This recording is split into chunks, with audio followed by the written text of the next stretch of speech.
To this Belly Up media production. Some said we'd go belly up, so we made it our name.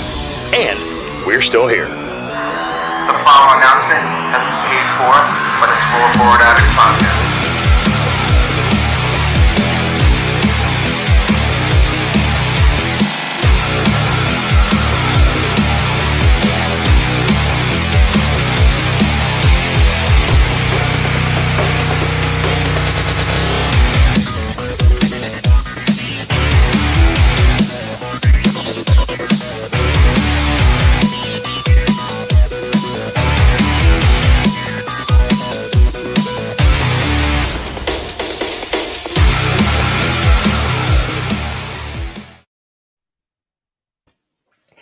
And here we are for the fourth episode of the Rasslin Addicts. I'm Matt. This is Sal. How you doing today, Come on, everyone? guys. What's up? I was telling Matt right when we got on, I said, we got a lot to talk about tonight. There is definitely a lot to talk about. And it all happened around Memorial Day, and I hosted two barbecues, and I did not watch enough of Double or Nothing. It's just crazy. It was, listen, you were just saying. I watched enough, I'll tell you that. Oh, man. It was what? How long? It was about 6 hours. Because 6 hours. hours. I did coverage for the buy-in too. So that started at 7 o'clock, and the show itself probably went to 12:40 at least. That's wild. So I did a lot of coverage, and then the next night I did coverage for Raw, and that was 3 hours. So running on 15 hours of coverage. That's a lot for a Sunday night. Even though Monday was the holiday, that's still a lot to really. It was a lot. It was a long show. You know, it had its ups and downs, but we'll get to that. We'll get to AEW Double or Nothing, but I think we want to start off with the news around the whole wrestling world right now. And that's MJF. So Saturday, I'm on Twitter. I'm scrolling. I'm looking. I see, a bunch of the people that I follow, fans, are, they're saying like MJF, like he pulled a no-show, he pulled a Sasha and a Naomi, and I was like, what? Then Meltzer was reporting stuff. A plane ticket was purchased, so I was like, what is happening? Like it was just so confusing as to what was going on. No one really knew. And then, which we could probably touch more on Double or Nothing. Mm-hmm. But like, I read Goldberg was backstage at AEW. I heard that, and I knew I was like, yeah, I don't think so. I mean, if MJF really decided to no show and not have the Master Wardlow, maybe Tony makes an emergency phone call to Goldberg or somebody like that, but I don't think that was happening. Yeah, I mean, it's easy to make a storyline out of it if it were to be the case, but right, it wasn't. He showed up, from what I heard. Did it open the show? Oh, it opened the show, and he got monster heat. It was like he is so good at getting just genuine heat, and they were chanting, he showed up, and I lost it at that point. I was like, oh my god, this is gonna be good. And he got squashed by Wardlow, but that was gonna be the outcome, I think, no matter what happened. If he didn't, MJF not showing up to a fan fest is messed up, because people pay, fans paid money to see him. Yeah. So, that part of it is shoot. He didn't show up and fans paid money. Like, what are you doing? But, it led up to this promo last night on Dynamite, and I still can't get over it. Honestly, it was unbelievable. I wish we could like play clips of it, but I know there's certain restrictions with YouTube. Right now, a lot of people on Twitter are getting copyrighted just because of that video. That's crazy. Something tells me that Tony Khan and AEW do not want that video out there because they didn't even post it out. Well, they posted it on their Twitter last night, but then took it down. And now a lot of things are happening. He got MJF's merchandise is off the website, his profile's off the website. So it's a work. They're working everybody. They're working the dirt sheets. So they're doing a good job at it. They really are. They're doing a good job. But everything MJF said last night was real. I mean, that was a shoot. It was real. It was a shoot. But it's working into a storyline, I guess. I guess. I don't know. No one really knows. Everybody's just saying, "Oh, it's a work. It's a work. It's a storyline." Yeah. It looks that way, but he was saying some heavy stuff last night that I don't know if Tony Khan would be okay with. Like, I mean, MJF literally called him a mark. I mean, that's pretty tough. He called him a fucking mark. Yeah, they bleeped that out. Listen, we got TJ play it, get dangerous. I will. Now you know what? Now I want you. Let me find it. I don't know if you'll be able to find it because they scrubbed it right off the internet. I will take this laptop to my TV and I will play it from my DVR because I always DVR. I DVR AEW all the time, with hopes of just trying to find time to watch it. And I don't even have time to watch WWE right now. So I do my best. But I made sure with the hype around what happened with MJF,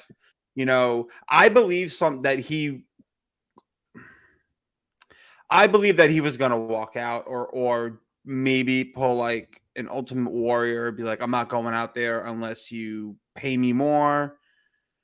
But then I saw him on AEW, and then they hyped up what he was going to say. It's 100% a work. It's a work. They would not. He went too far for them to cut the mic for it to not be. Yeah, it's a work, but what he said is all true. I put it this way. If you remember when Paul Heyman in 2001 had a shoot promo on Vince. Yeah. It was basically the sports entertainment promo and all that stuff. Paul Heyman tells a story that, Vince had no idea what he was going to say. He just said, go out there and draw me money, talk to people in the building. Oh, and wow. Vince just stood there while Paul just reamed him. And it was unbelievable. But Vince didn't know. Vince didn't know what Paul was going to say. So I have a theory. Maybe Tony just said, yeah, go ahead, go out there, say whatever you want. Almost like with Punk back, was it 2012, 2011, maybe? 2011 or 12. Yeah, but it was almost the same thing. Yeah, you go look back at that and then look at this, and honestly, I have to say this was better. I agree. I think it is. I think this one's better. MJF's, if you're going to compare pipe bombs, even though Punk's propelled him to the summer of Punk, I agree with you that this one is a lot better. It felt raw and real.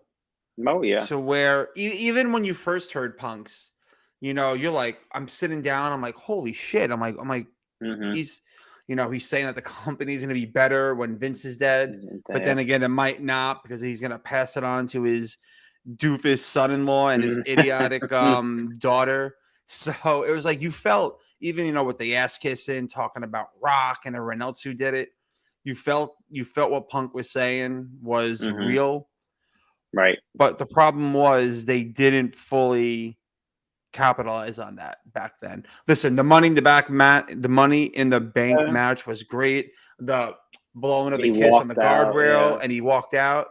But then, like, he came back to you quick. They had that tournament for Cena to win, and there were two.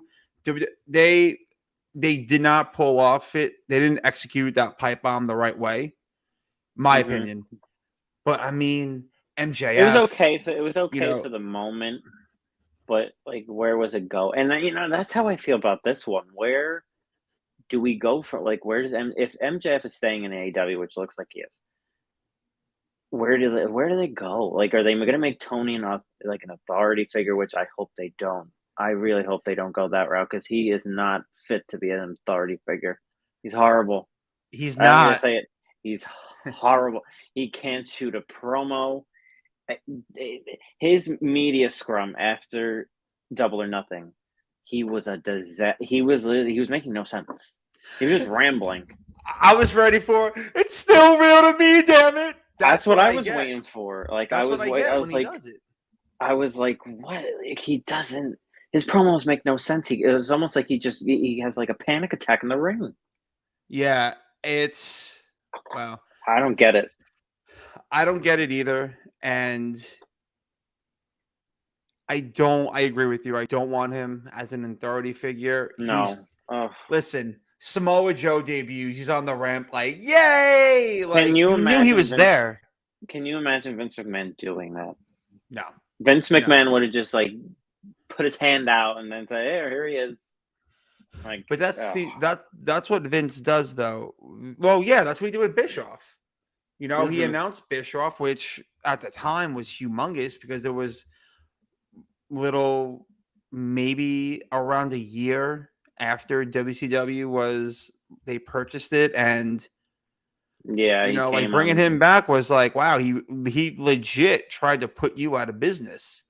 He challenged you to fights on WCW TV, and you never, you didn't do anything with it. So I agree. I don't, and when he was cutting the promo, MJF, little keywords like bullshit, saying shit, him taking off his gimmick scarf, which I think was perfect because he took the scarf off to let you know that this isn't my character talking. This is me talking. Well, actually, he says Maxwell talking or whatever. Yeah, and even taking the scarf off, throwing it down, and it was great because the crowd is chanting, "Shut the fuck up," as he started. And then I watched it live last night, and I thought it was fantastic. And I got excited. I put it up there. Honestly, top 5. He might be the best one. I mean, you have to go back. Maybe I put Heyman in front of his, but I think I have MJF's jump over Punk at this point. I would definitely say MJF's is better. I think it's my favorite because it's listen, it got me talking. It has everyone talking about it, and it's not like when Punk did it, WWE needed it. I feel like this could be like a nice adrenaline boost for AEW because I caught myself watching it. Even like I was dozing off, I was trying to stay awake. The Rangers were on. It was pouring rain. I was just like, I'm like, let me see what happens, what they do. And I love, I even showed it. I played it for my wife. For a non-wrestling fan to watch it, I wanted to try to see like what she thought, and she's like, "Is he fired? Is this legit? Like, how can she's like, I wish I could say that to my boss, and I'm like, listen, me too. That's the way you get away with it in wrestling. Yeah, right. But it was great because I was telling her, I'm like, they're all chanting, shut the fuck up to start. And then I'm like, just watch what happens. Oh, they turned.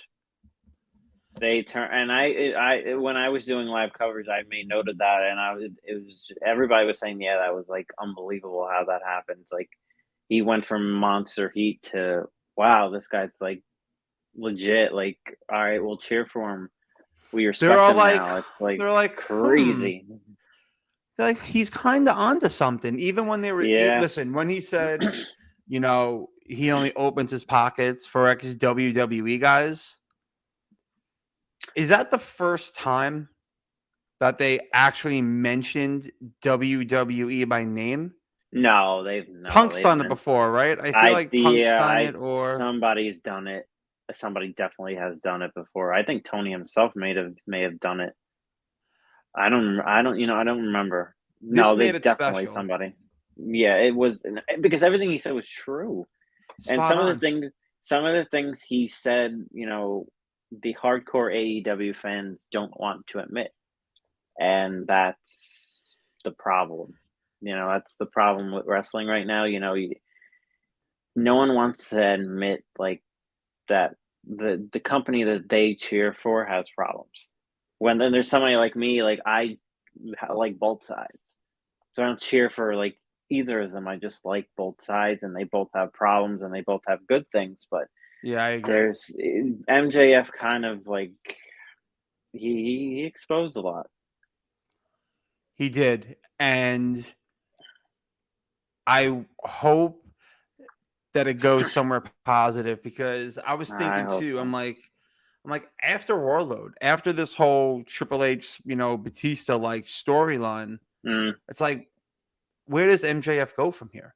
Well, yeah. What is the next step for him? Because to me, you know, Warlord should be on his path. I feel like eventually to the TNT title. I hope so. Slow with him. There's no need to, you know, step on the gas and push it Although as hard. I hated his. He just had that great, you know, moment with MJF at Double or Nothing, and their crowd's super over for him. And on Dynamite last night, they had him face some jobber, and then Mark Sterling comes out with security, and that it was just such a corny segment for a guy that's super over right now. Like, why? Like, just have him face someone more established. I hate that was the one part of last night that I hated.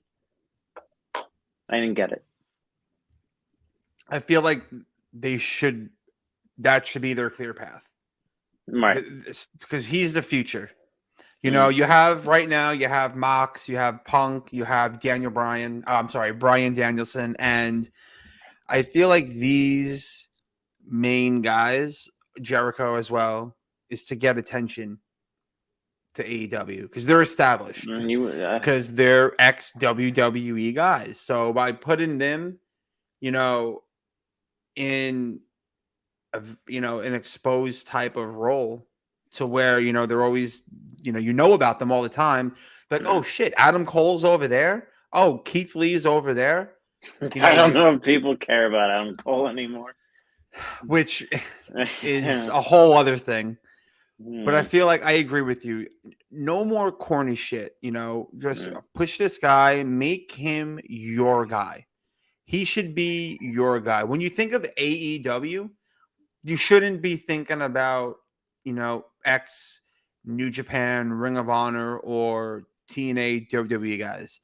Build your own talent. And you have that opportunity because you're taking on people that didn't really get a chance anywhere else. And you can make them your own. The roster's way too bloated. Tony has gone. I just don't understand why he has to bring in. And, you know, he just brought in John Morrison, and he hasn't won a match yet. For the last 2 weeks, they put him on TV with 2 matches, and he lost both of them. Did he just come in to put everybody over? Like, why are you giving him these spots? I don't understand it. And listen, not a knock on Johnny Elite, but you know, him, it doesn't do anything for people to beat him. I feel him jobbing out, you know, I feel like doesn't do much. Like he beat, you know, Miro beat him. I don't like what great return match for Miro. You know, he's back. Bring in his hot ass wife, put them together. Not because WWE did it, because she's a smoke and they're really married. It's legit. put them together and let's see what happens.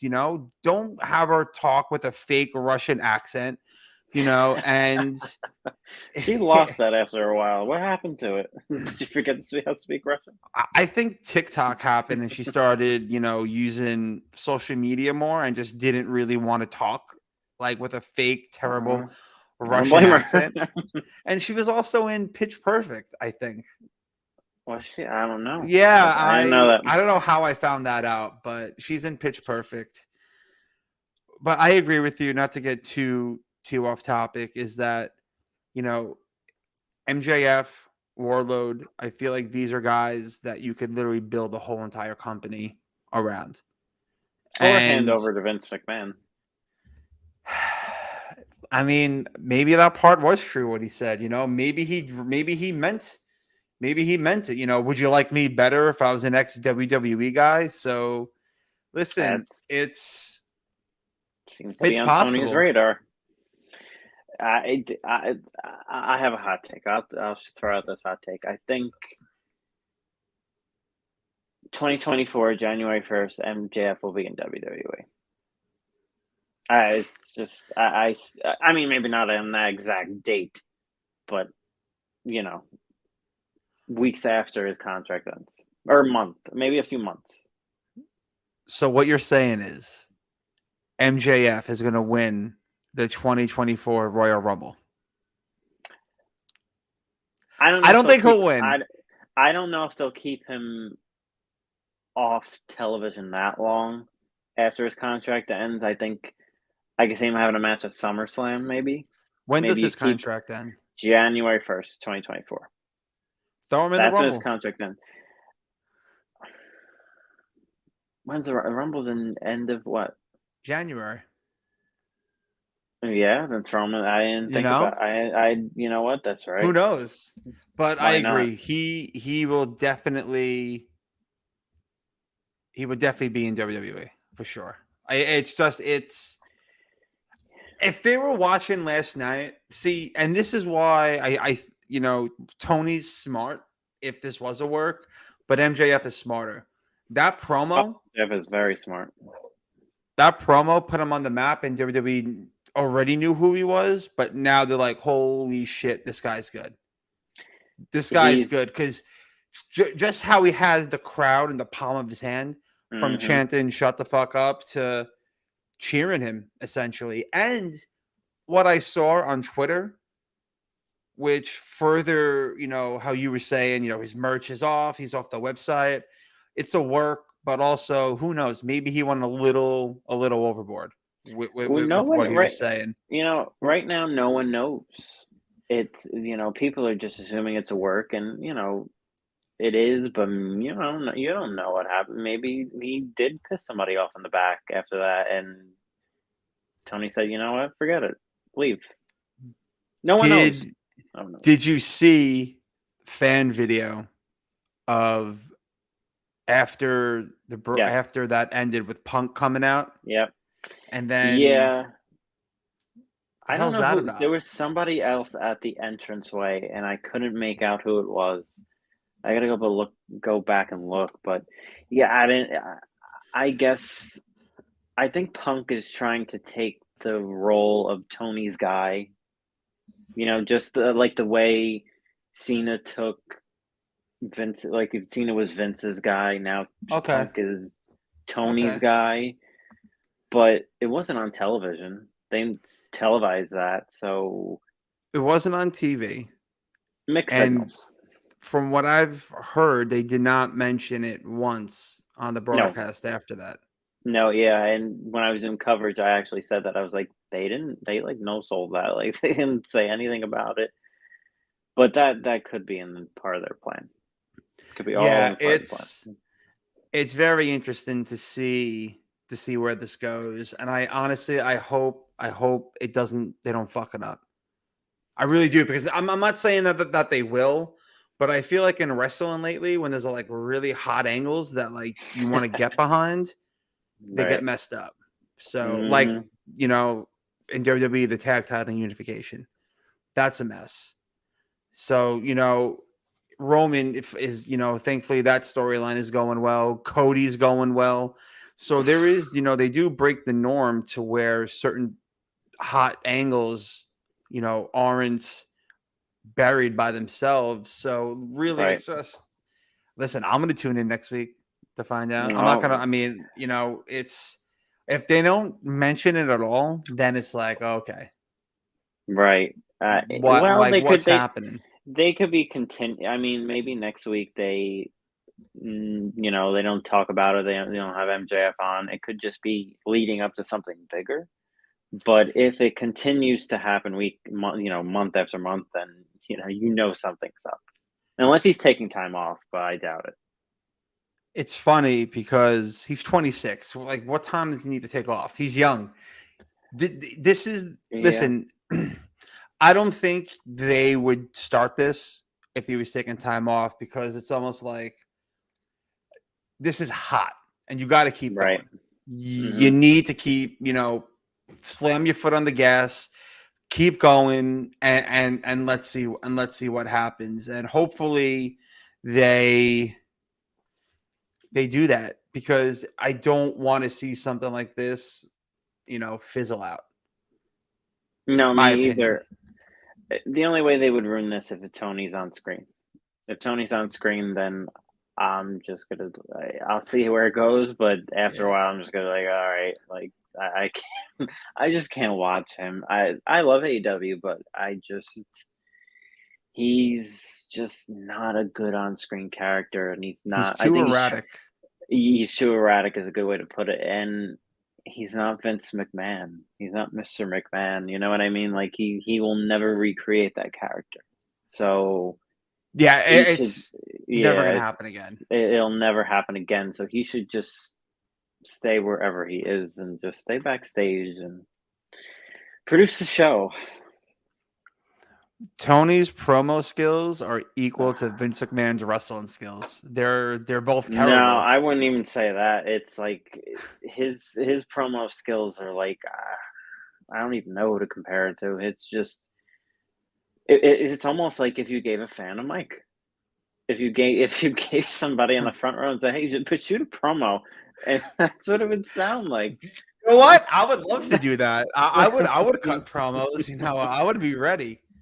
That's what it would sound like, and that goes off to what MJF said last night. He said, "You should be out there with them, with the fans." Love that. Love And that because it's true. the crowd Sometimes went it's true. silent for that one. The crowd They're went like, silent for that one. They were like, "Uh-oh," like he's talking about us. yeah. It's But we'll see where funny. it goes. And it's interesting because clearly Sasha and Naomi walking out, was a shoot. They really did it. They were fed up. I don't know what's happening with that one. So WWE released a press statement like that night. Like the fucking Rock walked out. Like, oh, the fans are so disappointed and not seeing. Yep. Listen, and the fact that I don't want to get too much into them again, but the fact that you're dropping the women's tag tournament is proof alone that they were right. But to compare the two, even though they're not the same, it's still funny how WWE made that mess bigger by releasing a statement on something that legit happened, to where with AEW, you're almost like, all right, I don't know what's happening. And they didn't talk about it afterwards, and they didn't release any sort of statement saying like, hey, we apologize for the actions, of MJF and what he said. It's, we're taking care of it. So to me, it's almost, I think it's better they didn't say anything because now it's like, holy shit. It's like, what is happening? It's better that they didn't say anything about the promo, but the fan fest part is where that's the part where it's like, well, you should at least apologize to people that just spent money and like. I think I don't know the exact number. I think it was like $250, like more to see just him. for him. Just for him, it was. I'm not sure, but it was like those people just lost some money because he didn't show up, and you're not going to say anything. Like I don't know. I've been to WrestleMania Access twice. once in New Orleans for 34, and then in Brooklyn. It was in Brooklyn for 35.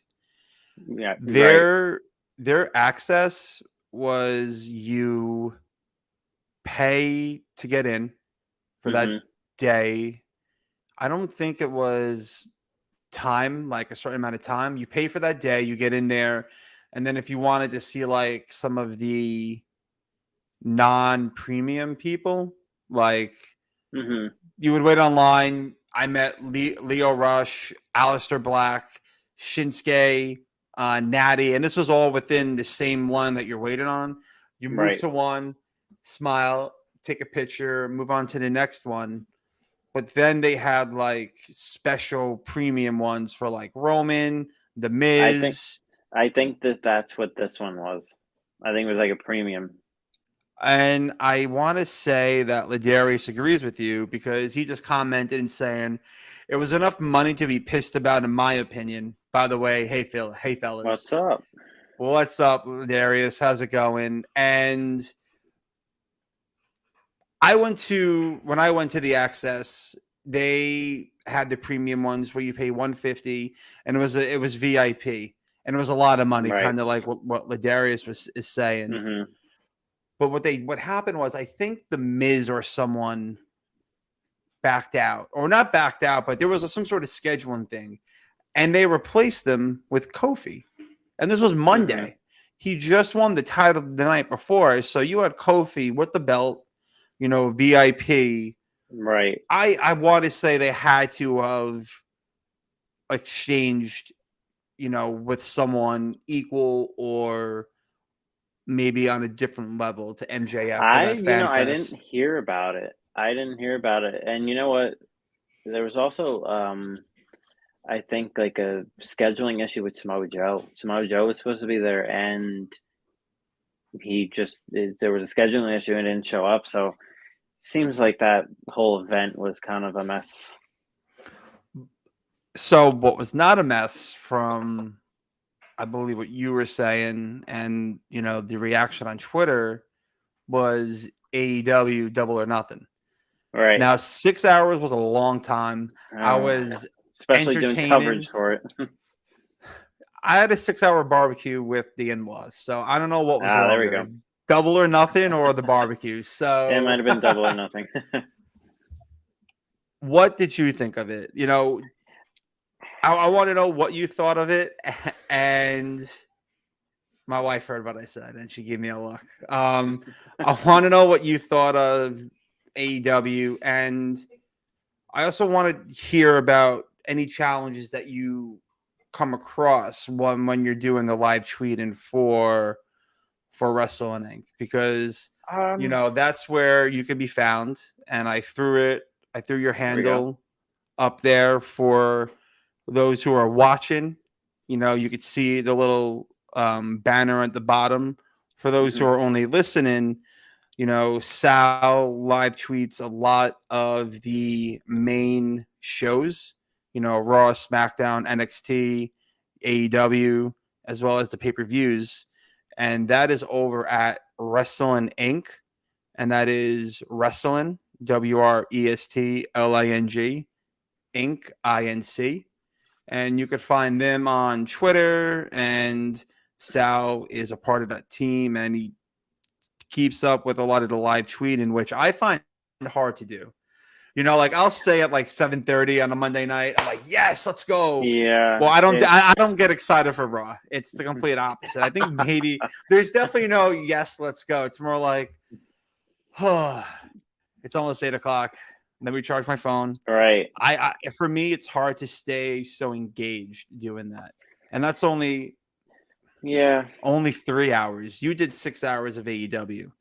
So, do you Hmm. find yourself, as a fan, like watching it, or is it more like, oh, I gotta work, and let me make It, sure that I don't miss anything? I guess you could say it's a little bit of both. I watch it as a fan, but I also have to like, you know, create engaging stuff on Twitter. Yeah. And follow along what's going on. When the promos are going on, you really have to pay attention because the promos get the most, like the lines in the promos get the most engagements on Twitter. Like the MJF stuff on Wednesday night last night. Oh, it got so many engagements. It was going crazy with engagements just That's on awesome. certain parts of his promo that I quoted, and it went crazy last night. But for Double or Nothing, it's my biggest show that I've done for live coverage. So That's cool. at the 12 o'clock, actually maybe like at the 11:30 mark, I was kind of like, oh my God, can we speed this up? Even as a fan, like even if I wasn't working, I probably would have felt the same way. Like, all right, like let's go. Like I want to go to bed. I feel that. That happens all the time. So what did you think of it? Like I wanna give me your highs and your lows, because 6 hours is a lot to get into. Oh yeah. I don't think we have that much time to No. do that. So it was a lot. There was highs and lows. There was the Anarchy in the Arena match with Jericho and his group, and then Moxley and Danielson and Eddie Kingston and Santana Ortiz. It wasn't I wouldn't call it a match. It was like a brawl. It was an arena brawl, but it was awesome. It was an awesome mess, I guess you can put it that way. It was like a car wreck. So I enjoyed that, but it was a little hard to keep up with, especially when you're doing live coverage. You have to I was like, oh my God, like I don't know what to do here. It's like crazy, but I think I even tweeted out at one point. I was like, okay, this is insane. I don't know what to do. I just tweeted that out. I was like, I don't know, but it was a mess, but every part of that mess was great. I loved it. And who won that match? Jericho and his little appreciation society that he likes to call. And you got that wrong. And they beat. Oh, you got that wrong? Yeah, I think we picked. Did I get that one wrong? I think we picked the BCC, right? Oh, I probably did. And you know what? We did. And as that match ended, I was like, you know what? This is a horrible ending. They beat Danielson at the end, which I can't believe Jericho beat Danielson. I mean, Jericho is Jericho, but you shouldn't be beating Danielson at this point. No. I don't think there's any reason for that. No, and it was just stupid. And now they're having a blood and guts match later this month between the two groups. So they're going to continue this feud. But I liked it. I liked this little, I guess you can say, arena brawl, or whatever they called it, Anarchy in the Arena. But it was just a brawl. It kind of felt like ECW back in the day. Oh, okay. I gotta. Yeah, it was. That's something I have to go back and watch then. And then for me, some people disagree with me on this one, but Punk and Page, the main event, was probably the match of the night for me, at least. I felt like there were a few slip ups. Punk botched a few moves. He botched the buckshot lariat twice. I don't know why he went for it after he botched it the first time, but I think Old man Punk. Old man Punk. But that was a match of the night for me, in the moment of the night, having Punk win. I thank God that Page's reign is over. They need to do something else with him. Move him to the TNT title picture, or put him back in the tag team division. Do something different.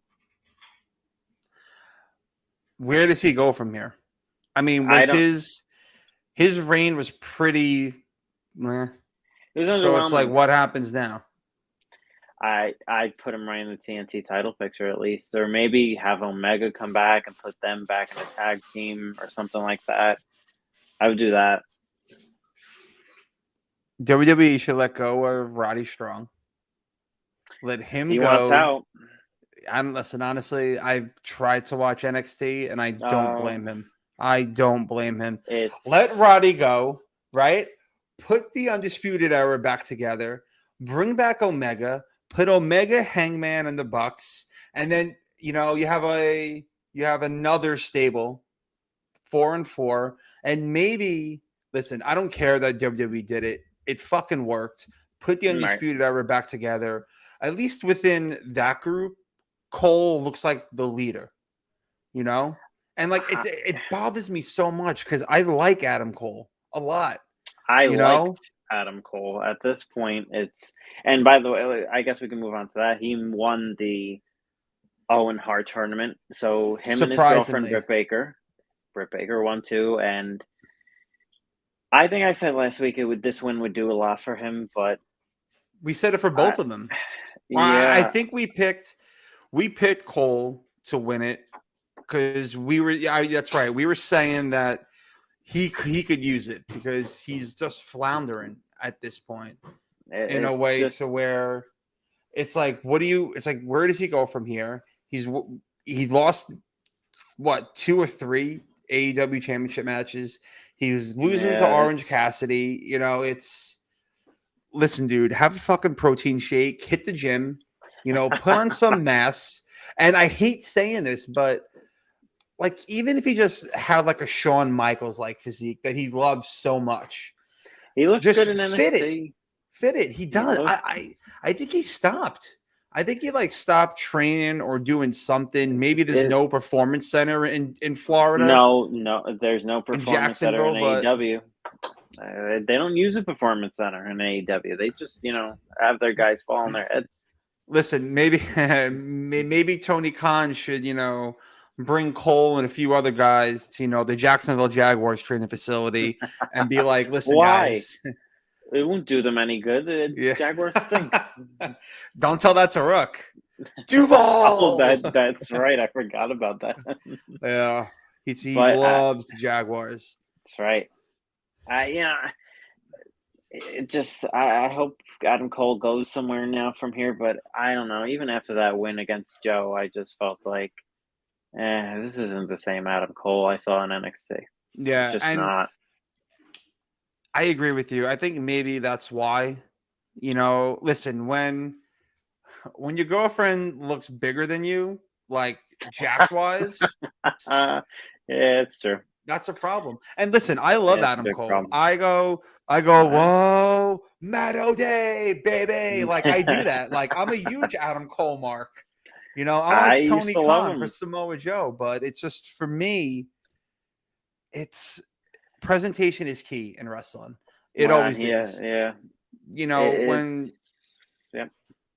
When Triple H made all those changes to, NXT and even, just WWE in general with the Titantrons, the LED apron, right. It makes the presentation better and it keeps you involved in it. So I feel like great for Adam Cole for winning the Owen Hart Cup. But what is that going to do for his presentation? I don't know where he goes. Walk around with a trophy and a Owen Hart championship belt I don't know what they're going to do with it. Britt Baker did not need to win hers, so it's no. But once Adam Cole won, once one of them won, you knew Britt Baker was going to win. Cole won and then Britt Baker won, and they had the matching gear on. It was just obvious. They made it obvious. Yeah. But the match that kind of upset me a bit, and parts of this was kind of hard to watch. The Young Bucks and the Hardys. And the beginning of this match was just sad. It felt like, I'm used to seeing the Hardys moving great and, being the Hardys. And it was just the beginning. It was like it was moving in slow motion. I heard that. Jeff just didn't look great. Then his boot came undone.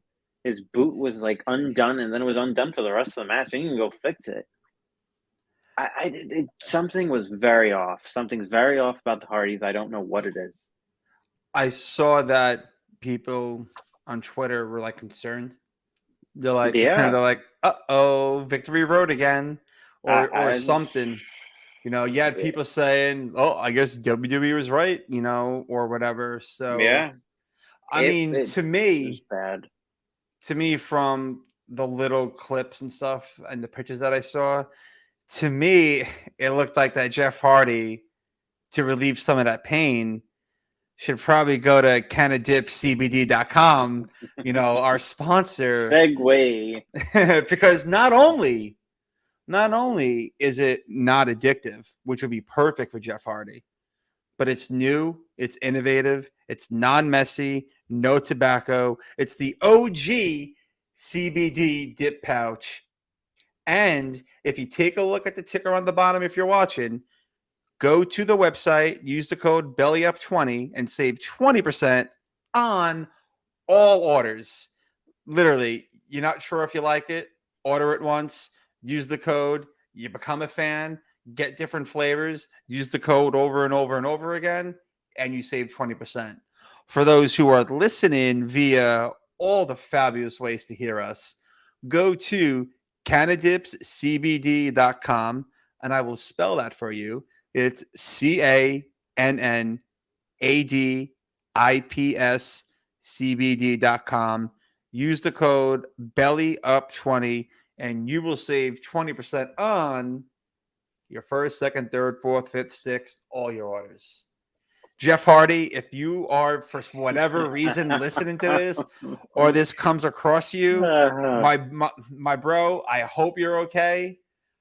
Take this CBD, stop doing the hard shit, and you'll be fine. You know what? I love the Hardy Boys, but I think time is passing them up.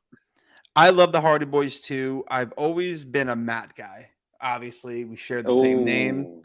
I know. And you know what? I was never. Matt, to me, I was like, Matt just bores me. I don't know why he just bores me. It's Jeff that made that team, I thought. Matt the only lady. time Matt excited me during the Edge feud with Lita. That was the one time where I was like, wow, Matt, this is really good.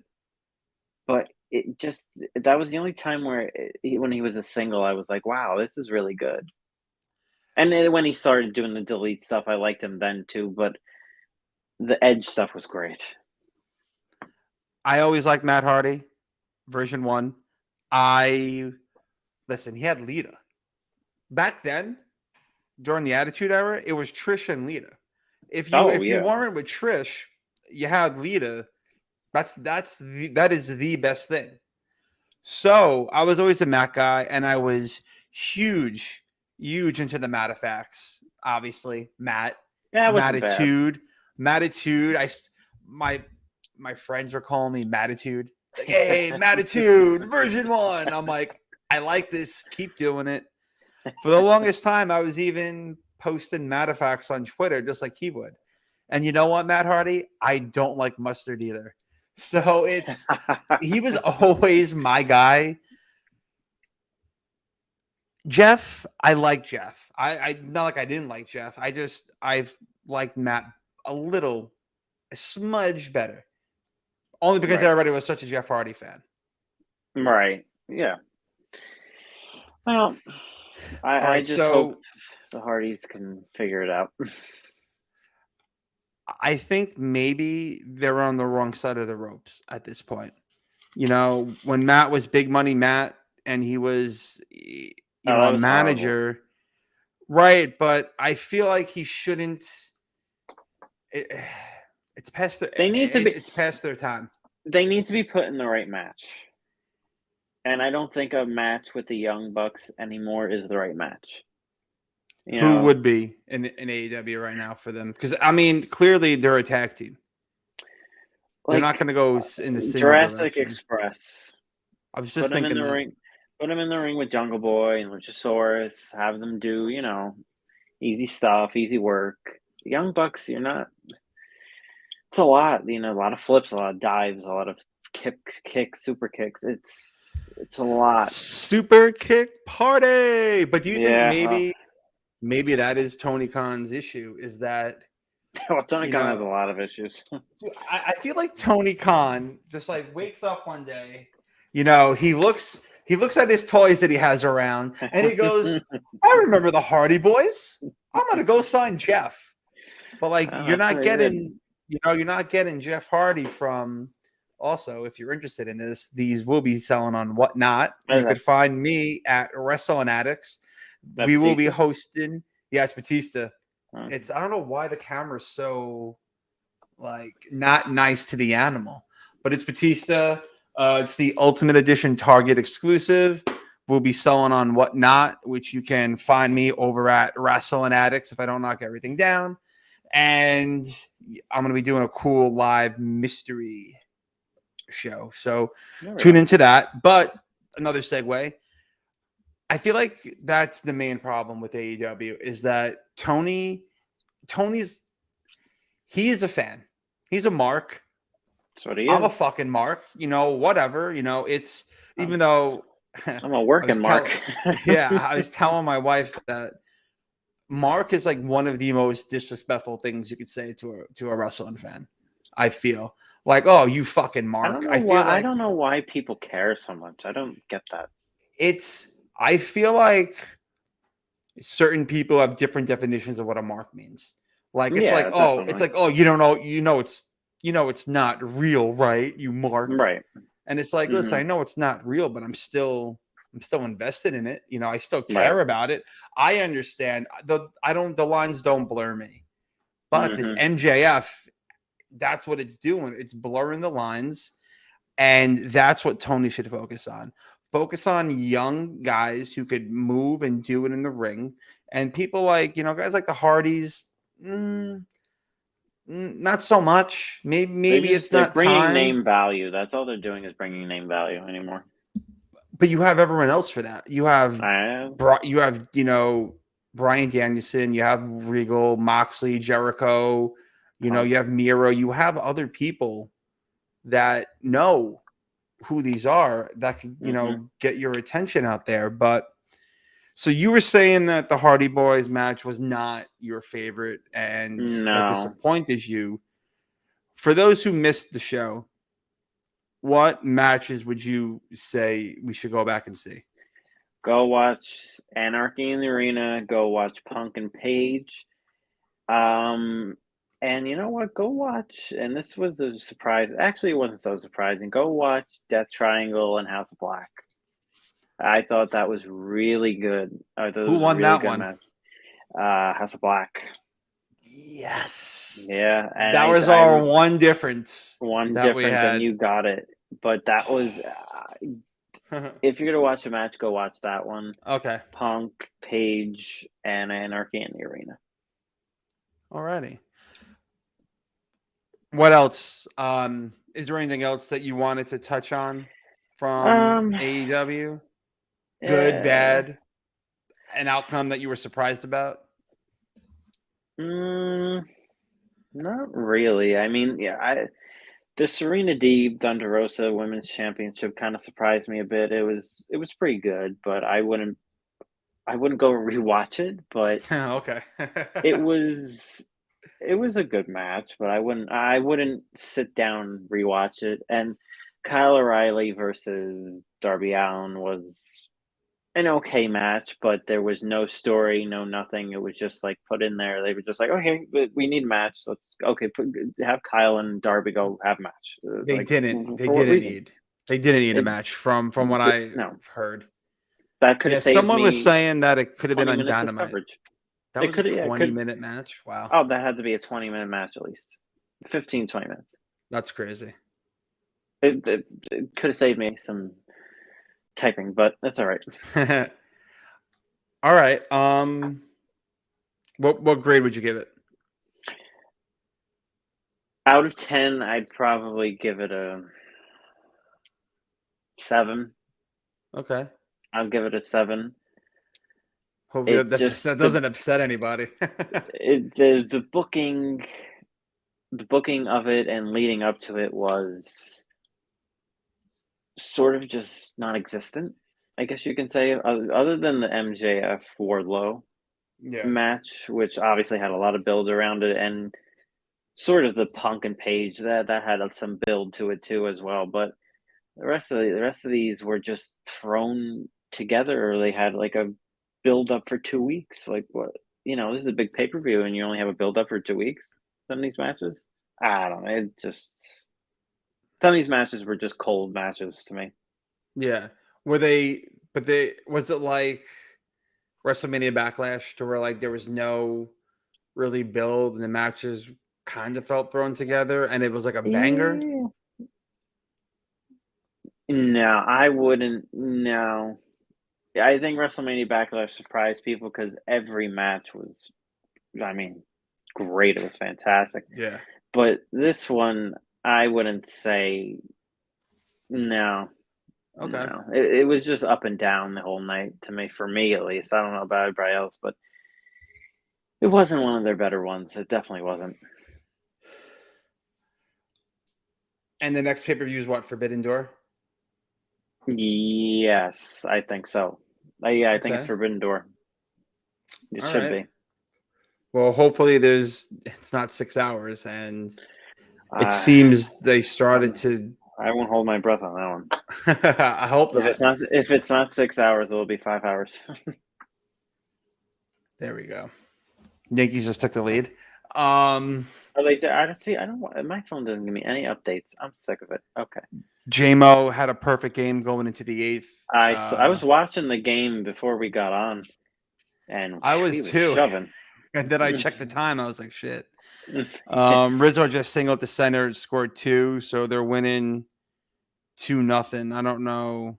I'm glad my phone's working. I don't know what inning it is or whatever, but what I do. Oh, bottom of the eighth, 2-1. I want to talk about one thing from Monday night, unless there was anything else you want to touch more on with. I know we can move right on, and I know exactly what you're going to talk about because it was the best thing on Raw. God, you bring it up. Well, it was Cody and Seth.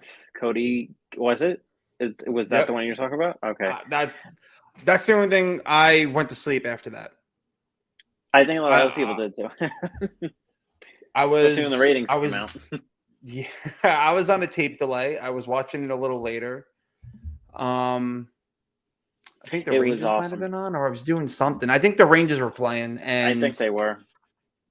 I watched that, and my buddy's texting me, and he goes, "Dude," he goes, "Go back, watch Rollins and Cody." He goes, "I'm not going to tell you anything but one line, and that one line that he told me didn't even ruin anything." And I was like, "All right." I'm like, if he's fucking telling me to watch it, let me go watch it. So I go back in the house. I go watch it, and they've never said so much by saying so little. It was awesome.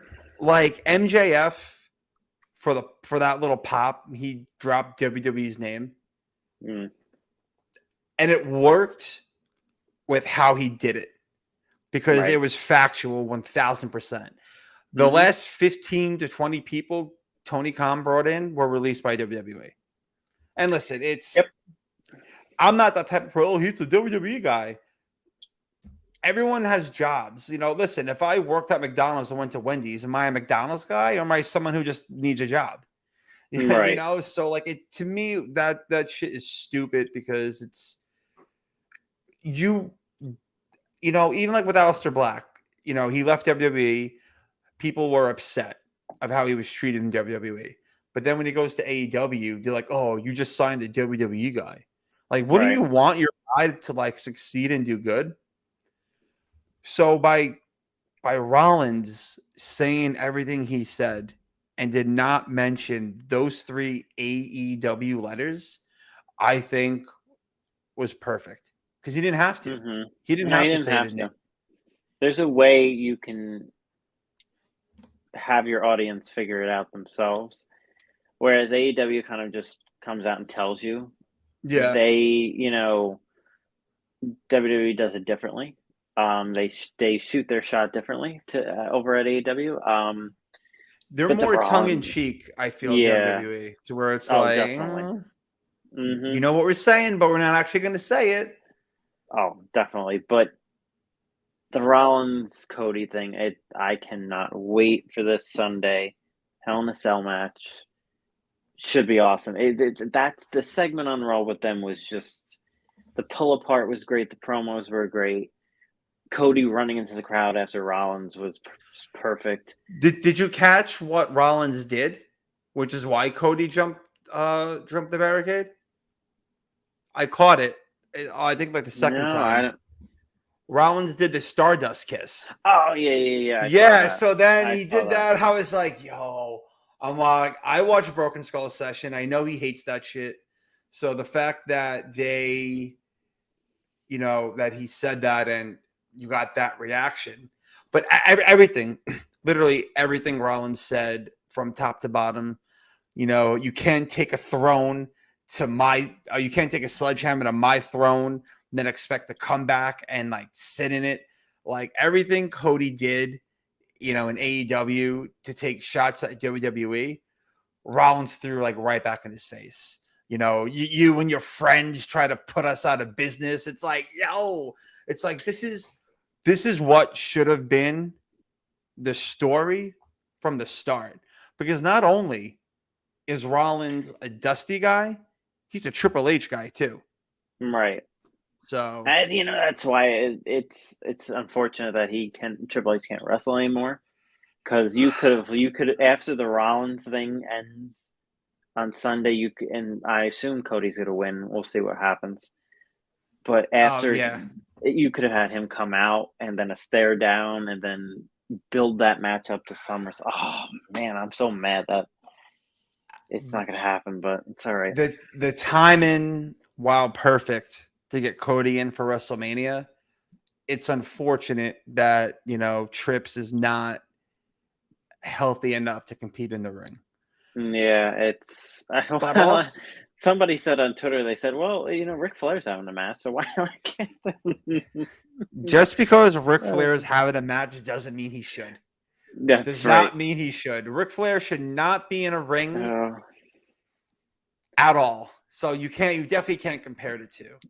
But it would have been great for Triple H to definitely, I don't know who's still around from NXT. Maybe Owens, but Owens doesn't need it.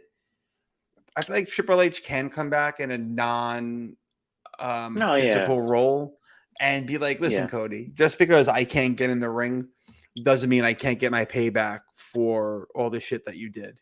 He could come back. He could come back as a heel authority figure if he wanted to. The only thing is, I don't know if he, at this point in his career, he can get the fans to boo him because he's so beloved, and he can't wrestle anymore. And I don't know if the fans would boo him, but you could bring him back as a heel authority figure at some point and feud with Cody or whatever. They'll never boo him again. No, I don't think they will. What he went through, what he went through physically, health wise, and as he's recovering, you have Nick Khan, Vince, and Bruce demolishing everything he put his heart into. He's back full time backstage. I don't know what he's doing, but I don't know what role he's back. He's back, but like they still destroyed NXT. The original NXT. It's tell me about it.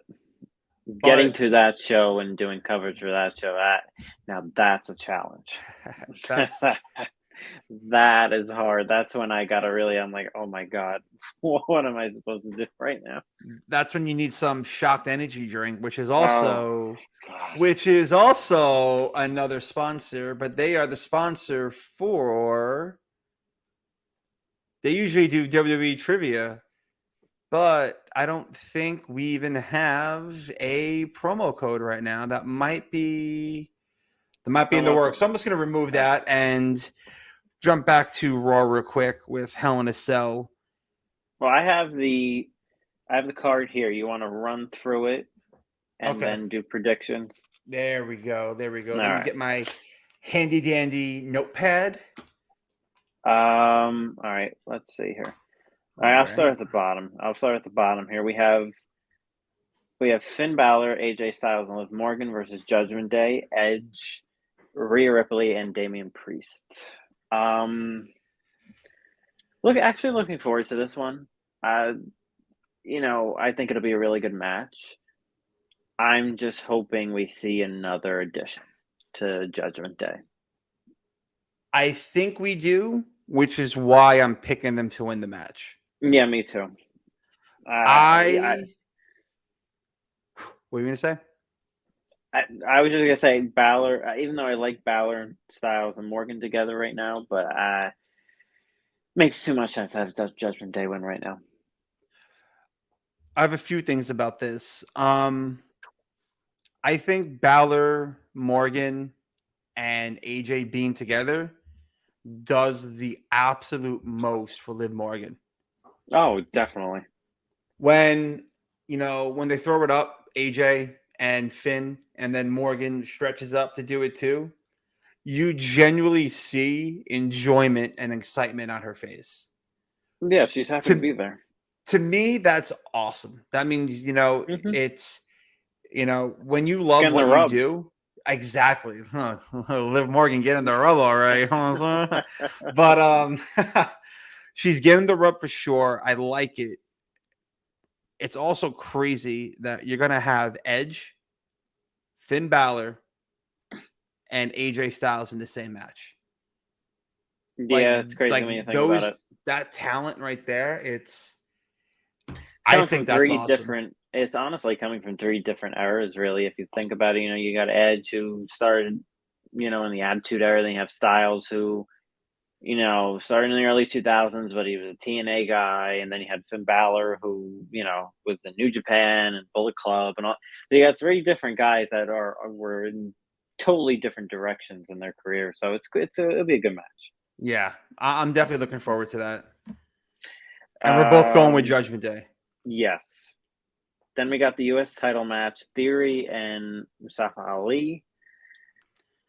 I just don't. If you have Ali lose, what was the point of bringing him back? But I don't get it. They had him lose on Monday to Theory. They had an impromptu U.S. title match. I caught a little bit of that. So I don't see them taking the title off of Theory, but I don't see them having Ali lose again. So, you know what? I'm going to say this ends in DQ. I think they go the lame route and have it end in DQ. And have it just continue to go. Because I don't know, you can't take the title off of Theory already. That means Vince has given up on him. Or not given up on him, but taking a step back on him. Yeah, I agree. I'm going to go with Theory for that reason. I was leaning toward Ali, but then when you were saying what was the point of Vince bringing him back? Mm-hmm. To fuck with him, pal, because that's what Vince does. Maybe. Listen, if you're not happy, you don't have to be here. But then there's I'm not happy and I'm going to bitch about it on Twitter or on social media. Right. And I'm not taking sides, but I'm just going with how I think the old man works. And listen, he's been on TV with Theory since Survivor Series. Survivor Series, I was sitting in the Barclays Center waiting, praying for The Rock to come out for his anniversary. And then you have Theory and Vince with the whole egg. Oh, pal, The Rock gave me this egg. But then it's when I watched that, I couldn't even believe it. I was just like, what? Really? What is this? What did we enter? Is this Disney now? What is this? I was very upset with that, but it's now June.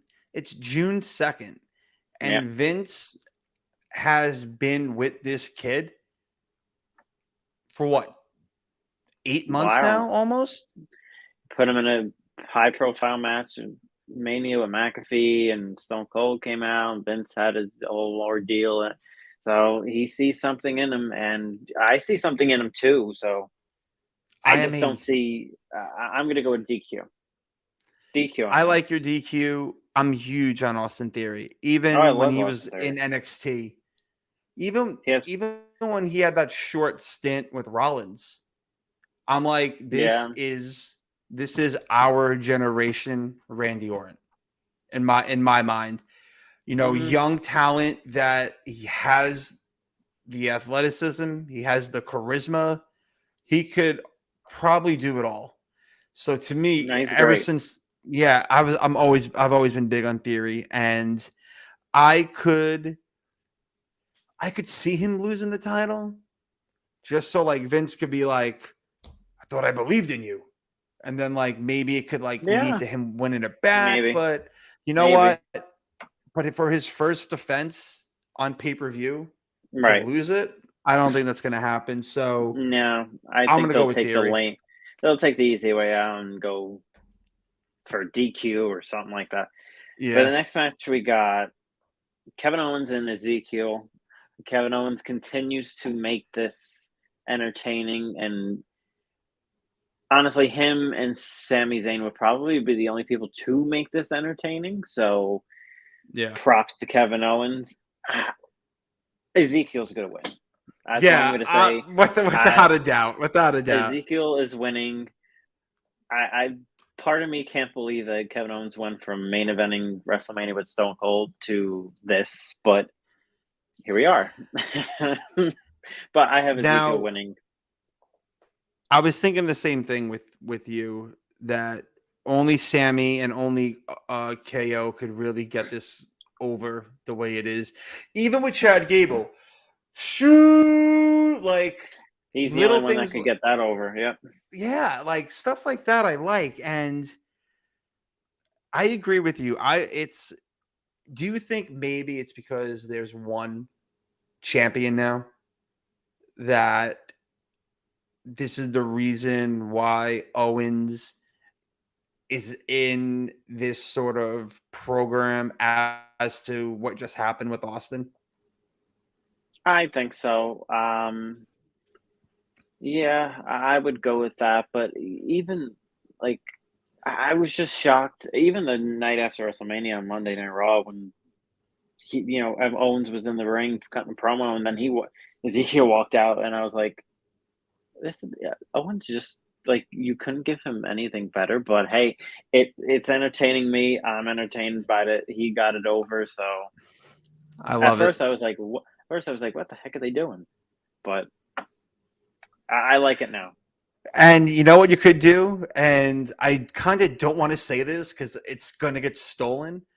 But when Elias does come back and he grows his beard, all he has to say is, now you can all tell me what WWE stands for, and that is, where was Elias? Boom. There we Boom. go. There, Throw it on a Vince, shirt. Vince is gonna steal it now. That's it. God damn it. Vince has got. Yep, that's it. Vince gonna steal that one. Um.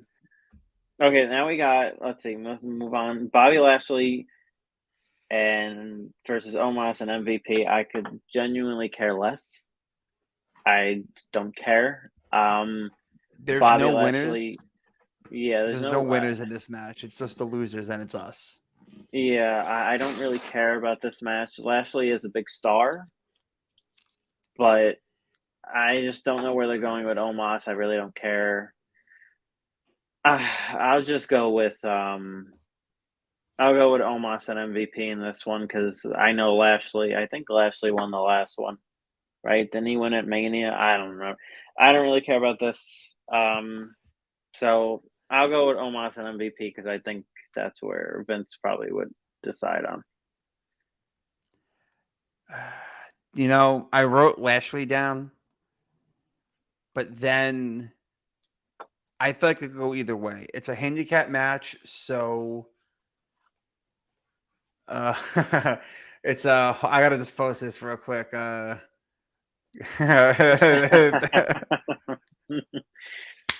Thank you, Ladarius. uh, It's My wife's not a Rasslin fan, and when I do the Vince impression, she gets a kick out of it. I mean, it definitely kills my throat after because I have to, hydrate with some water, but it's worth it. Hydrate with some water, pal. Yeah. God damn it, pal. Damn it, pal.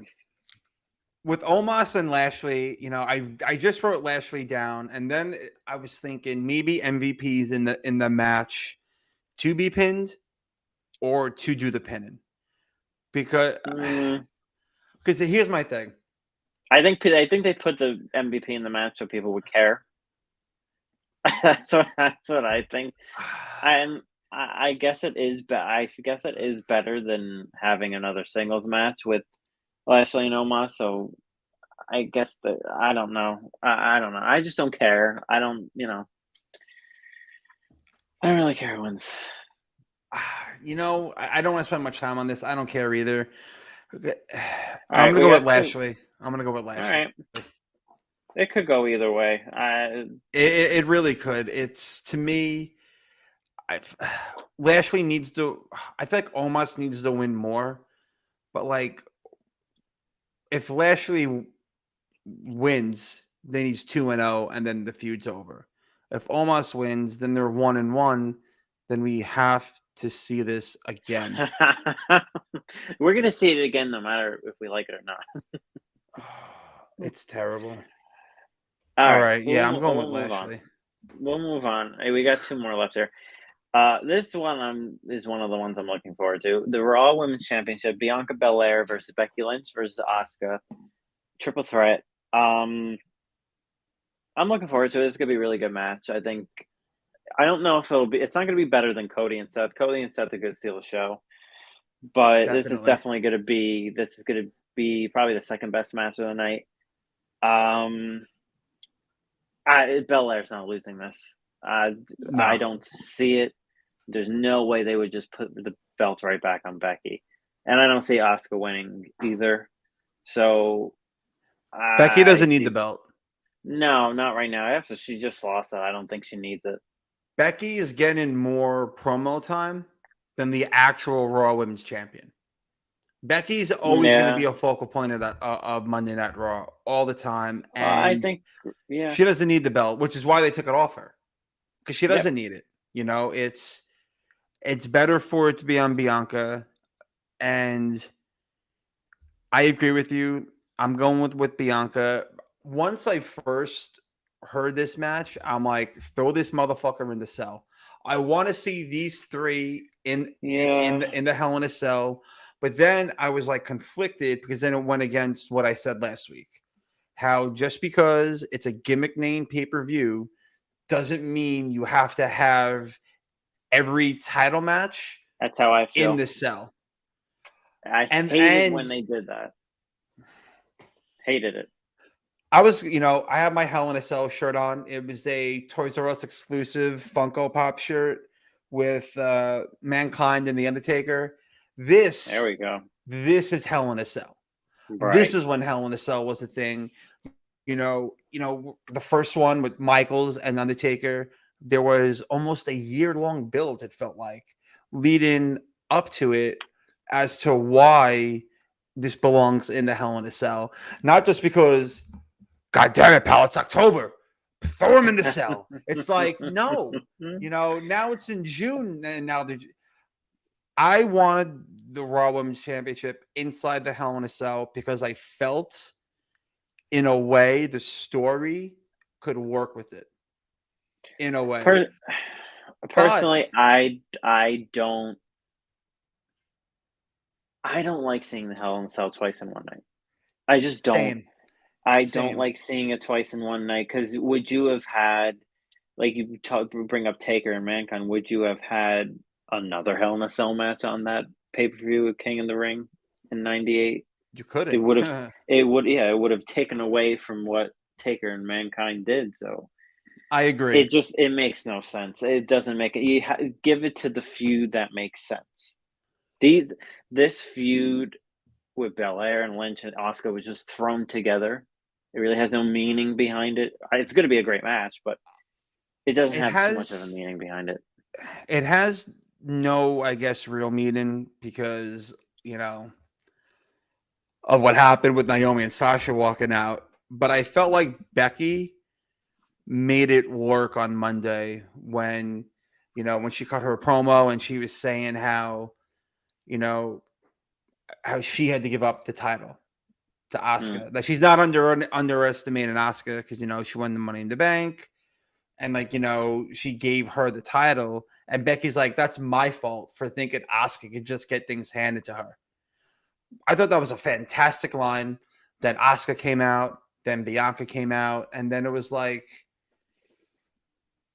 it works for the Hell in a Cell, but after hearing the Rollins and Cody promo and the aftermath of that, that is the only match that belongs inside Hell in a Cell. I'm actually even happy that Roman's not even on the card because they would have been forced to put him in a Hell in a Cell. Yeah, he didn't have to be on this card.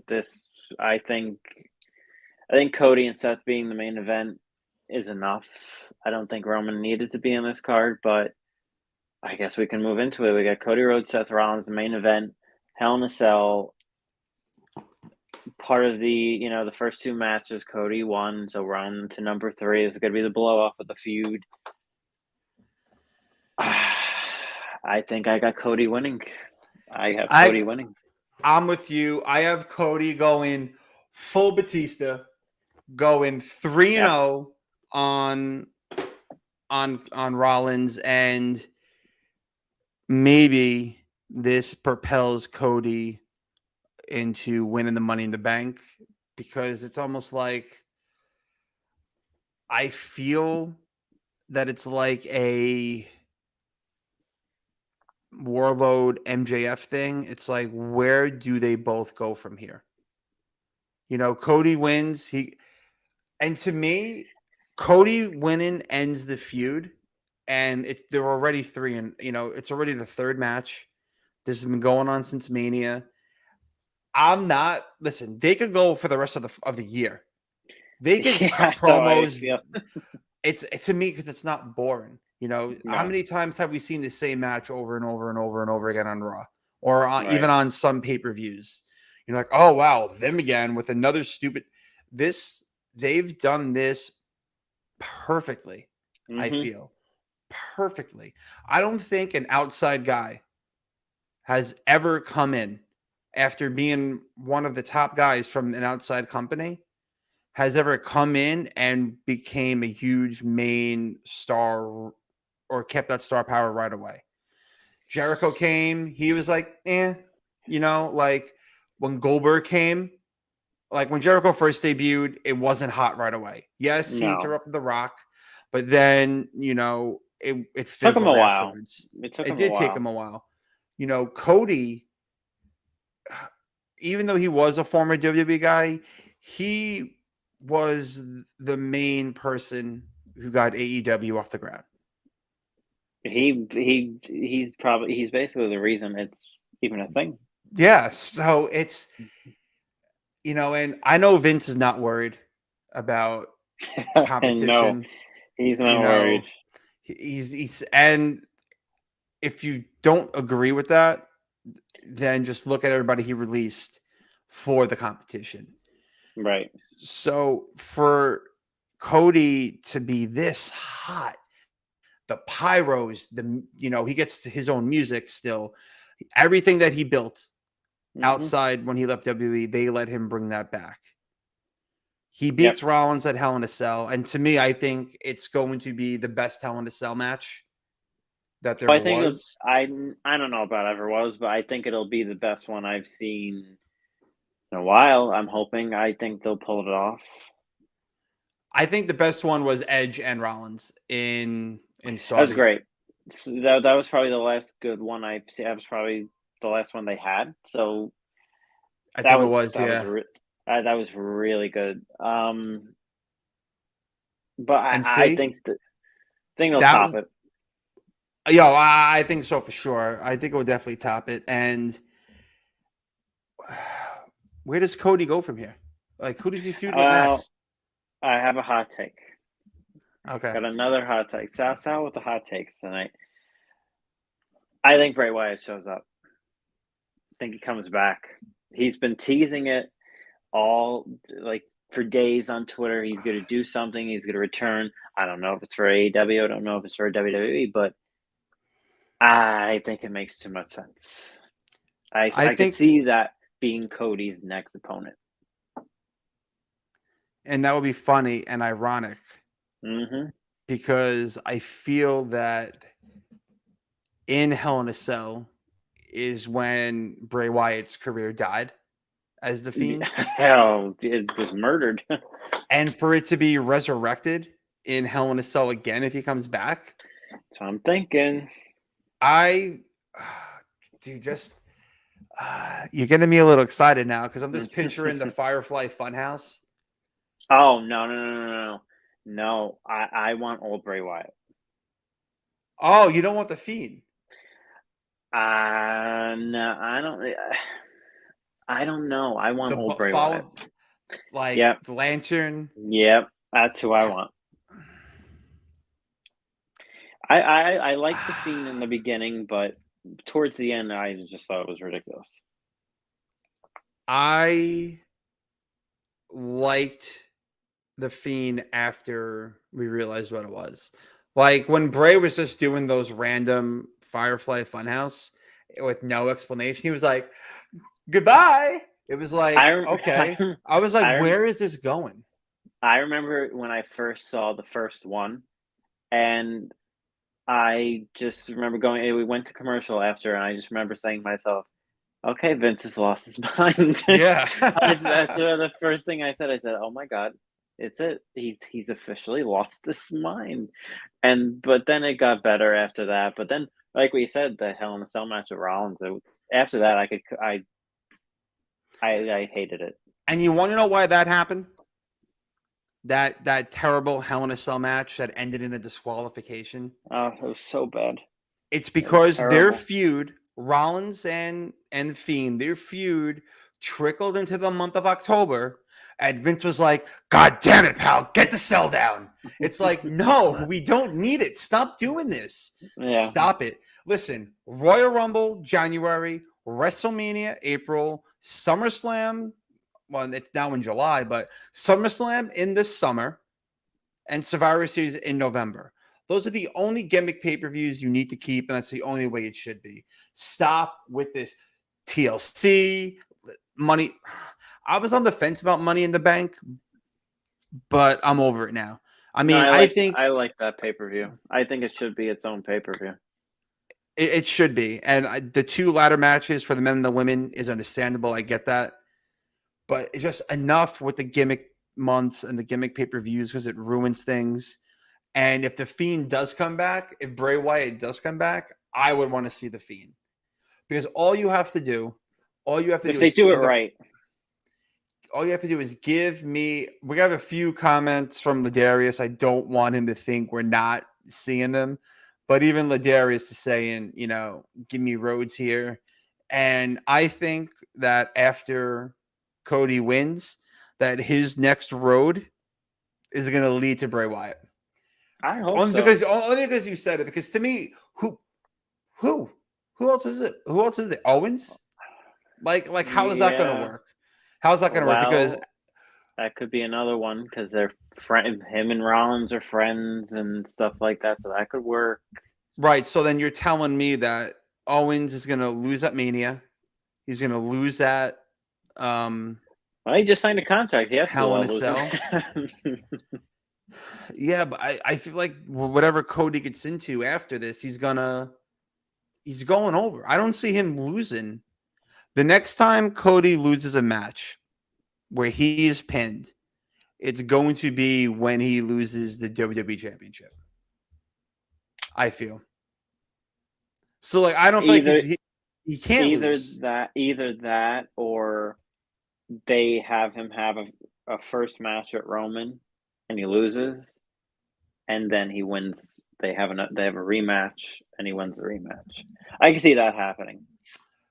Like saying, Roman, you were so close, but you lost. But now, okay, we'll give you a rematch. Usos interference or some shit like that. I could see that. That's the only thing. But when do you do that? Like how soon? I think SummerSlam. I think SummerSlam's I'm coming up. hearing with how the tag titles went and that build, I honestly thought we were getting Roman and Riddle at Hell in a Cell for the Oof. title. That would have been a good match, but It would have been a nice filler, a nice yeah, filler it would have been where a filler. Riddle's not going to win, but they'll tease the shit out of it to where you'll be like, Right. is he? Especially if you only put one title on the line, and easy. Roman could be like, you're not worth both titles. I'll put this Raw belt on the line for you, and you're even lucky I'm doing that. Right. Something like that. And it fits the character. It fits Paul Heyman to where it could be, Paul Heyman worked the legality of it, the contract or whatever. But Paul Heyman working legalities. I don't know if that's smart. It's definitely not. Definitely not. I don't know where Cody goes from here. Because we're not getting Roman on the pay-per-view. We're not getting Riddle on the pay-per-view. And I honestly thought think we're with gonna that find knee out shot, fast. with that knee shot that Riddle gave Roman, I'm like, oh shit, we're gonna get Roman and Riddle at Hell in a Cell, and then Roman takes off Money in the Bank, Mm-hmm. and then at SummerSlam we get Orton and Roman because that's a big match. I feel. I just don't know. Orton's out now with an injury, so I don't know when's he come back. I have no idea. Is that a legit injury? Like is I it his think it back is. or? It's someone who's back. I think it's legit. I don't know if it's storyline. That's I haven't upsetting. heard that it is. I mean, I'm not in love with the Nakamura Riddle It's all right. tag team. I feel like it's just another two guys thrown together. But it makes at least it makes sense in a way to where they're both the bloodline hurt both their partners. So like they came together to avenge them and take the tag titles. But then it's like makes sense. Yankees won. Good. They swept that doubleheader today. There we go. It makes sense for sure, but I like it though. I like when you don't know where things are going. Me too. But one thing that I do know where it's going is that Ladarius is also going to be skipping the Bobby Lashley Omos MVP match. Fortunately, I can't. And Ladarius also agrees with you, Sal, that he can't see Theory losing the championship, but it could end in a DQ. Be interesting. It'd be interesting, but I'd like to see a good match between them. I hope the GQ doesn't just happen quick. I hope it leads up to it. Yeah, for sure. I think that would be give Ali a couple of near falls. You have make Theory a good match. Trying to cheat to win, and then take it from there. But it's definitely I mean, I think we both could agree looking at it.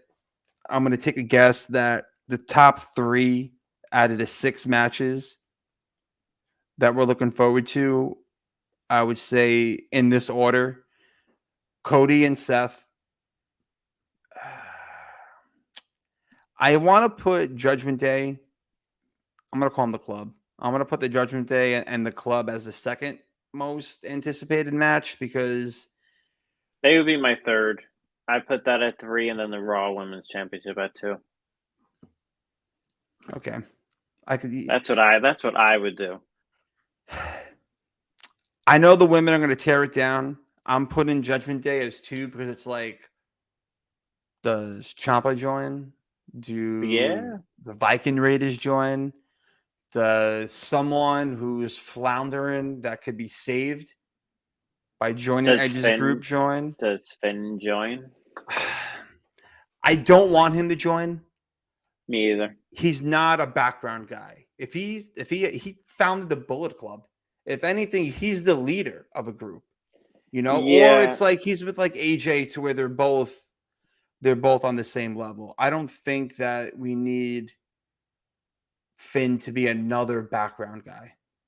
No, he couldn't be a background guy. I mean, unless you want 2 leaders and then eventually have Finn and Edge have a match later. They, have disagreements, and then they split up. I don't know. It's too much, too chaotic, but we'll see. Which is why I feel like this group, you have Damian Priest in there who you're building. The exposure alone with being with Edge is great. And, the same thing with Rhea, who was floundering in that hopeless women's division in WWE. She's there now in a main role, and I feel like they're going to maybe give Rhea like the China treatment to where they're going to let her get physical with the guys in a way where like how China did. I mean, listen, Rhea, she could do it. She has that look. She looks intimidating. And, even getting an AJ Styles face, I think she might have been taller. She's like, okay, get out of here. Yeah. Like, I don't need you, which I like. No, she's a star. She's definitely a star for sure. And, it's definitely interesting, the outcome of what's going to happen at Hell in a Cell, because I feel like it's going to set the table for Money in the Bank and then SummerSlam. Because we're getting to that time where I feel that WWE usually turns it up in the summer. They get a little crazy. So I'm looking forward to it. Match of the night is definitely going to be Cody and Seth. It should Hell in a Cell. It's going to be a banger. And I just don't know where they go from here. And I think maybe that's the best part, is not knowing. Because so many times, I'm on Twitter, I'm reading the dirt sheets, WrestleZone, no DQ, Sean, what's his last name? Sean Rossap. Yes. I follow him. Yeah, I follow him. He's great to follow. He's very informative. But he's the Jeff Passan of wrestling. That's what I like to call him. That's great. I like that. That's good. I don't know where this is going to go. And I'm hoping that, with these accounts that I follow, that I try not to click into it to see who's returning. I like being surprised. So it could go so many different ways, but seeing Cody win, I think, is a no doubter. 3-0. And maybe you're right, Sal. Maybe, in July, Cody and Roman, which would be... Makes sense. Unless they want to stretch it out even further and go to Mania next year. But I have a pretty good idea of what that match will be for Roman. If we all do. Listen. Intervention time. Good segue. I am a huge Rock fan. I love The Rock. He is my all-time favorite. Deadly Games, WrestleMania 15, The Nation, everything. Everything back then that caught me onto him. It kept me there. He's literally electrifying. I was hoping for him at SummerSlam. Survivor Series. It was his anniversary in the same city that he debuted. I'm like, oh shit, he's going to be there. I got $400 seats, which I am not. I know. I even ordered a stupid chair off Ticketmaster, which took a long time to get. And then only for, not knocking him, an egg. Only for Big E to be on it. So I wasn't. Oh no, I'm sorry. The egg you're talking about. I ordered the pay-per-view chair. The actual ringside commemorative chairs that you take home. Right. I didn't have ringside seats, so you were able to order the chair off Ticketmaster, and I did that rather than haggling someone on the street and throwing in the boys' bar. So I'm like, let me just order it. I'm thinking, Survivor Series is always Raw and SmackDown. It's going to be a 6 chair, or maybe The Rock is just on it, and then it was Big E. Not knocking Big E, but I wouldn't have went through the trouble to get the chair if I knew that. So The Rock has been teasing me so long, since WrestleMania 29. That's the last, to me, that's his last match. WrestleMania 29 versus John Cena. That bullshit at WrestleMania 32. 32. Yeah, he had like So a 6-minute. He rock bottomed Rowan. he like lit his name on fire, give a rock bottom to Redbeard. 1, 2, 3. That is not a match. I saw The Rock's last WrestleMania match. So did I. Put down. I was there. Oh, Yeah, shit. 29. I was there. Were you at 35 too, or just 29? I was. I was That's at crazy. I didn't 35 realize too, and froze to death. Yeah, me too. That was a really cold, rainy, wet, long night. Longest wrestling show in history I was at. So, yeah. That was wild. Thank God I didn't drive that day. But my intervention is for you, Dwayne Johnson. Stop this bullshit of teasing us, with your Young Rock show, dropping hints of Roman and you facing off the two big Samoans. Give it to me already. I'm waiting for it. I want it. I thought we were going to get it so many times. COVID fucked up the timeline of when Mania was supposed to be in Cali. It was supposed to be this past year. So now that it's in Cali next year, the stars are aligned. I read that he has no movies, no projects for the first quarter. Give me Roman and The Rock. I think it's with the happen. belts. With the belts. I don't want to hear that this feud doesn't need the belt. It needs the belt. It needs the belt because you can't be head of the table. He's not going to have one of them. He's not going to have one of them. That WWE Championship is going to Cody at some point, and I think it's going to be at SummerSlam. He'll have one of them. Is it a Money in the Bank cash in?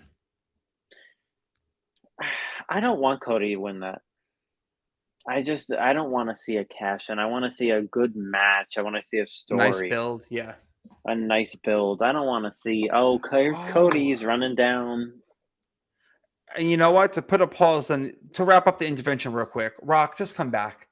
Come on. Enough of this. Enough with teasing us.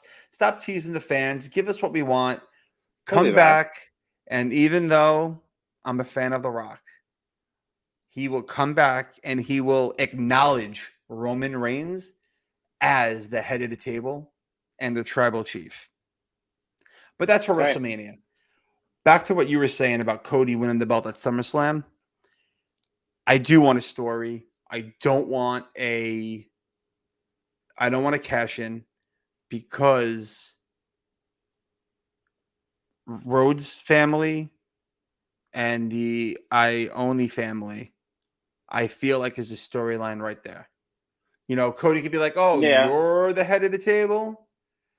Even Cody's, his opening before his music hits. There's more than one famous royal family in wrestling. Obviously, he was talking about the McMahons, but now that works perfectly for the Roman storyline. If you ask me,